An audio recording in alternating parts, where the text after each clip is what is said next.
Mapalad ang bumabasa at ang mga nakikinig sa sulat na ito kung tinutupad nila ang nakasulat dito, sapagkat ang mga sinasabi rito ay malapit nang mangyari.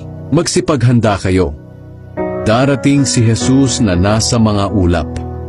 Makikita siya ng lahat ng tao, pati na ng mga pumatay sa kanya, at iiyak ang mga tao sa lahat ng bansa sa mundo, dahil sa takot nilang sila ay parurusahan na niya.